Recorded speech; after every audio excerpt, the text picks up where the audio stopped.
Hoje nós iremos falar sobre a diferença entre o arminianismo clássico e o arminianismo wesleyano.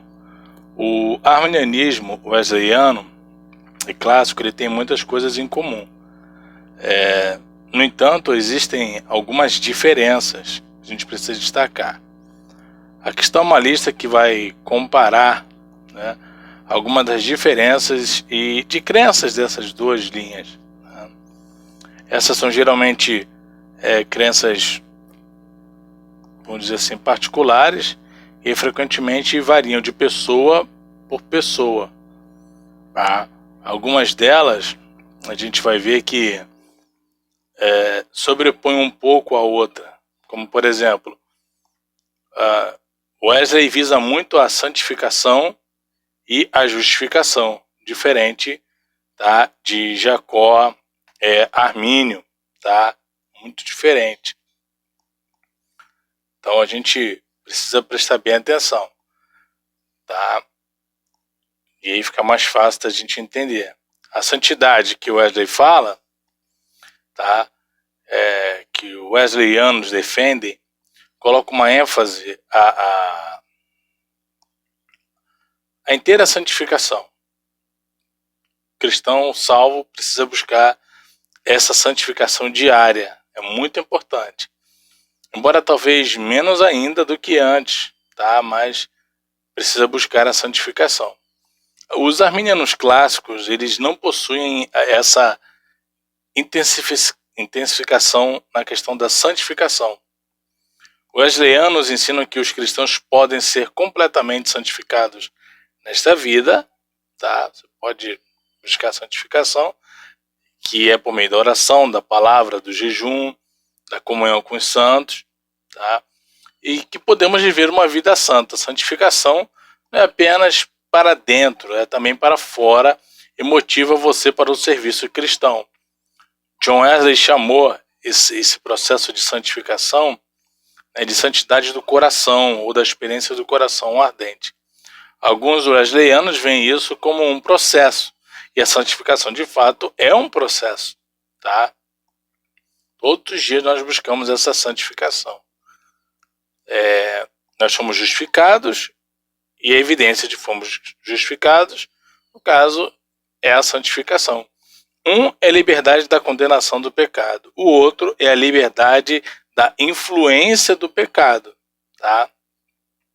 Alguns veem isso como um trabalho instantâneo da graça. É claro que é a graça que produz, tanto querer quanto efetuar provém de Deus, Filipenses 2,13 diz isso, tá? Mas é uma combinação dos dois.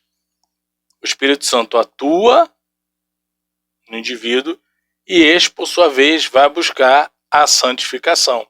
Então, é uma combinação, tá? E Wesley sempre defendeu isso, a perfeição cristã.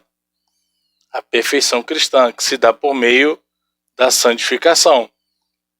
Uma coisa que os arminianos clássicos não defendem tanto.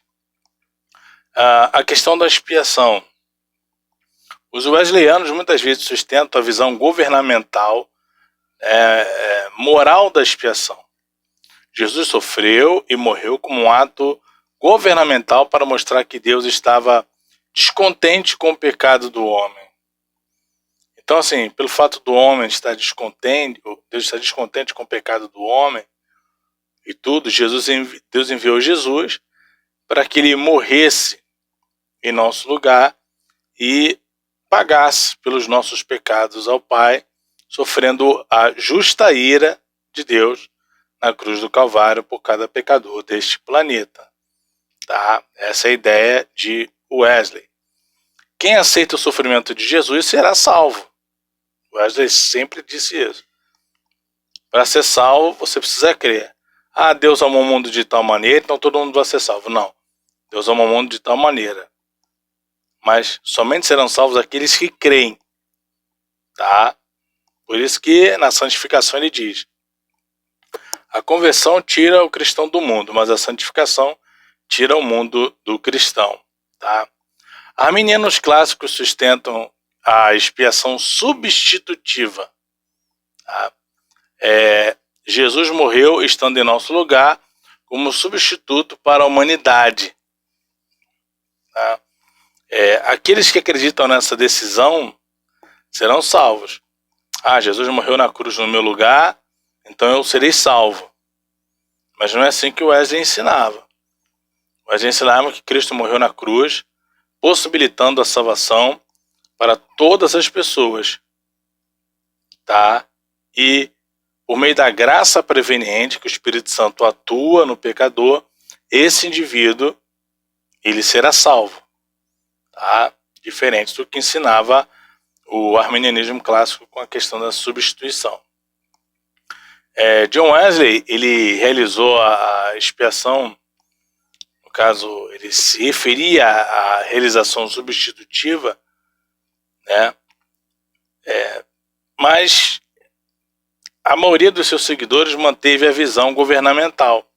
Embora Wesley tenha aceitado essa ideia da visão substitutiva, os wesleyanos não adotaram e apostaram mais na questão governamental, que Deus governa o mundo e para salvar o pecador, disponibilizar a salvação aos pecadores, ele enviou Cristo ao mundo pela sua devida soberania, tá? E Cristo voluntariamente também, por sua devida soberania, aceitou obedecer ao Pai até a morte de cruz, e o Espírito Santo, em sua devida soberania, concede a graça preveniente para que o livre-arbítrio corrompido do homem possa agora ser restaurado, ele tem a possibilidade de receber ou não essa salvação, tá?